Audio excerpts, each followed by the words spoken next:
कहानी की शुरुआत एक बूढ़े पति पत्नी से शुरू होती है जो अपने घर में बैठे टीवी देख रहे थे। पति का नाम जेम्स जबकि उसकी पत्नी का नाम मारिया था। टीवी में दोनों एक मूवी देख रहे थे और इसी बीच मूवी में एक गर्म सीन आ जाता है। गर्म सीन देखकर मारिया हैरान हो गई जबकि जेम्स पहले ही टीवी देखते देखते सो गया था। अगले दिन सुबह होते ही मारिया चर्च में आ गई। मारिया काफी धार्मिक लेडी थी, इसलिए वो रोज चर्च में आकर पहले सेवा करती और फिर प्रार्थना में भी शामिल होती। मारिया की बेटी का नाम लीजा था। लीजा तलाकशुदा थी और उसकी 10 साल की बेटी का नाम जेस्मीन था। जेस्मीन आजकल मारिया के साथ ही रहती थी और वो उसे इंटरनेट चलाना भी सिखा रही थी। ऐसे ही एक दिन पूरा परिवार लीजा को वीडियो कॉल करता है। लीजा डांसर बनना चाहती थी, इसलिए वो जेस्मीन को मारिया के पास छोड़कर बड़े शहर चली गई थी। लीजा से बात करने के बाद मारिया सोने की तैयारी करने लगी। काफी कोशिशों के बाद भी उसे देर रात तक नींद नहीं आती, जिसके बाद वो उठकर आईपैड चलाने लगी। वो आईपैड में कुछ ऐतिहासिक शहर देखना चाहती थी। इसी बीच वो गलती से एक लिंक खोल लेती है, जिसके बाद आईपैड में गंदी मूवी चलने लगती है। मारिया ने पहली बार ऐसी मूवी देखी थी, इसलिए वो घबराकर आईपैड बंद कर देती है। अगली सुबह मारिया जेस्मीन को स्कूल के लिए तैयार कर रही थी। जेस्मीन के जाने के बाद वो फिर से चर्च में पहुंच जाती है। चर्च में आकर वो सोचने लगी कि मुझे बुरी चीजों से दूर रहना चाहिए, वरना ऊपर वाला मुझसे नाराज हो जाएगा। थोड़ी देर बाद वो घर आकर काम करने लगी और इसी बीच उसे लीजा की वीडियो कॉल आती है। लीजा आज बेहद खुश थी क्योंकि उसे एक मूवी में नाचने का काम मिल गया था। लीजा की बात सुनकर मारिया उसे बधाई देती है। कुछ देर बाद रात हो गई और जेम्स घोड़े बेचकर सो गया था। उसके सोते ही मारिया धीरे से उठती है और दूसरे कमरे में आकर आईपैड चलाने लगती है। वो आज अपनी मर्जी से गंदी मूवी देखना चाहती थी, लेकिन फिर ऊपर वाले के बारे में सोचकर वो रुक जाती है। अगले दिन मारिया उठकर तैयार होती है और फिर चर्च में आकर सेवा करने लगती है। वो आज एक मूर्ति साफ कर रही थी। मूर्ति साफ करने के बाद वो प्रार्थना भी करती है। देर रात को मारिया जाग रही थी जबकि जेम्स सो रहा था। जेम्स को देखते देखते वो गर्म हो गई, लेकिन जल्दी ही अपनी भावनाओं पर काबू पाकर वो सो जाती है। अगले दिन मारिया घर के काम कर रही थी और साथ ही साथ आईपैड पर एक वीडियो भी देख रही थी। वीडियो में एक लड़की बता रही थी कि आप कैसे अपने साथी को गर्म कर सकते हैं। आईपैड में गंदी मूवी देखने के बाद मारिया भी गर्म हो गई थी, इसलिए वो वीडियो को ध्यान से सुनने लगती है ताकि जेम्स को गर्म कर पानी निकाल सके। वीडियो देखने के बाद वो वही सब कुछ करती है जो वीडियो में बताया गया था। उसने नहा धोकर नए कपड़े भी पहन लिए थे। इसके बाद वो जेम्स के सामने आती है ताकि वो उसे देखकर गर्म हो जाए। देखते ही देखते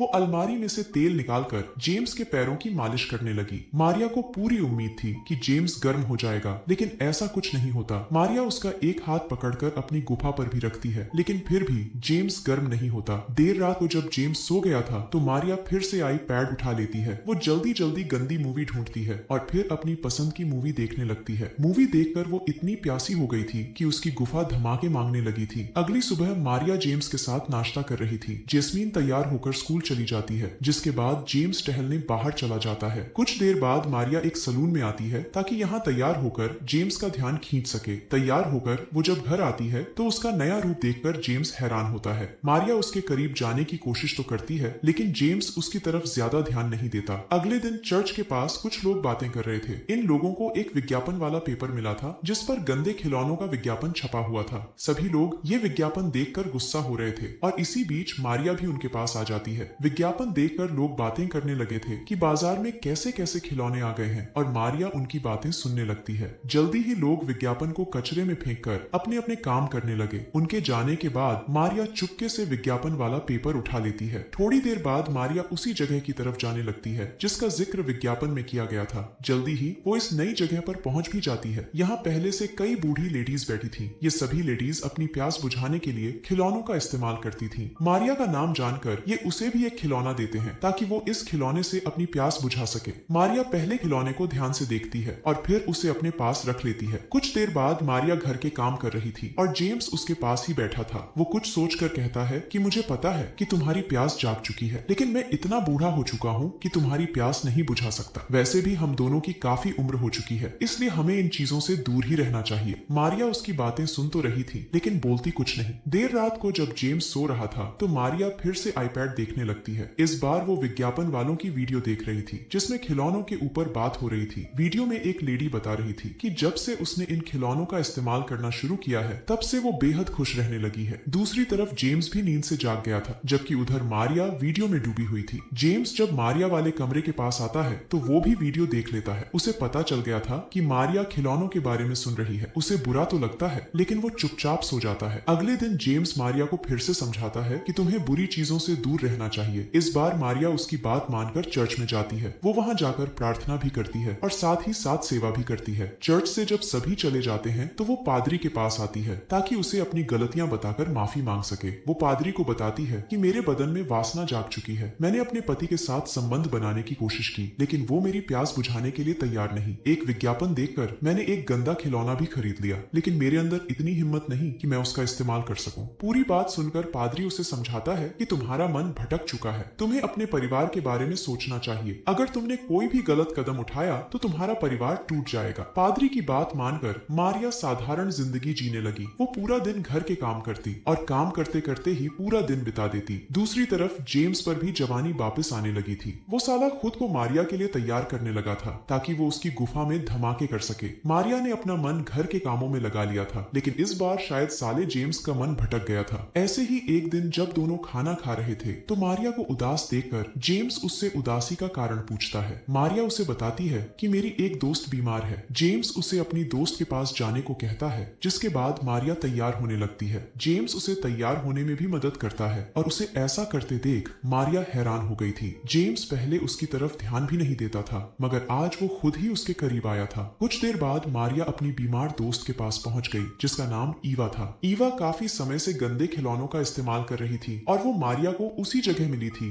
यहाँ से मारिया ने गंदा खिलौना खरीदा था। ईवा उसे खिलौने के इतने फायदे बताती है कि उन्हें सुनकर मारिया सोच में पड़ जाती है। थोड़ी देर बाद मारिया अपने घर लौट आई। घर आकर वो पहले कुछ काम करती है और फिर अपनी पुरानी तस्वीरें देखने लगती है। तस्वीरें देखते देखते वो सोचने लगी कि उसने आज तक अपनी जिंदगी अपनी मर्जी से नहीं जी। वो आज तक अपने परिवार के लिए ही काम करती रही, जिस कारण उसकी कई इच्छाएं दब गई थीं। मारिया तस्वीरें देखती देखती उदास हो गई और इसी बीच उसे लीजा की वीडियो कॉल आती है। मारिया को उदास देखकर लीजा भी घबरा गई। वो उससे उदासी का कारण पूछती है, जिसके बाद मारिया कहती है कि मैं भी अब अपनी जिंदगी जीना चाहती हूँ। जिस तरह तुम अपनी जिंदगी जीने के लिए बड़े शहर चली गई, मैं अब जेस्मीन की जिम्मेदारी नहीं उठा सकती, इसलिए तुम उसे अपने साथ ले जाओ। मारिया की बात सुनकर लीजा सोच में पड़ गई। मारिया ने आज तक ऐसी बात नहीं की थी, इसलिए उसकी बातों से लीजा हैरान हो गई थी। लीजा से बात करने के बाद मारिया सीधा बाथरूम में आती है। वो जल्दी जल्दी अपने कपड़े उतार कर पहले खिलौने को लिफाफे से बाहर निकालती है और फिर उसका इस्तेमाल करने लगती है। मारिया ने पहली बार खिलौने का इस्तेमाल किया था, इसलिए उसे काफी मजा आ रहा था। उसे पूरी उम्मीद थी कि खिलौना उसकी प्यास मिटा देगा। मारिया ने अपनी जिंदगी अपनी मर्जी से जीने का फैसला कर लिया था और वो अपने इस फैसले से बेहद खुश भी थी। पूरी कहानी में यही दिखाया गया है कि कैसे बाजार इंसान की जिंदगी बदल देता है। बाजार में ऐसी ऐसी चीजें हैं जो इंसान को ऊपर वाले से भी दूर कर देती हैं। इसी के साथ इस कहानी का यही अंत हो जाता है।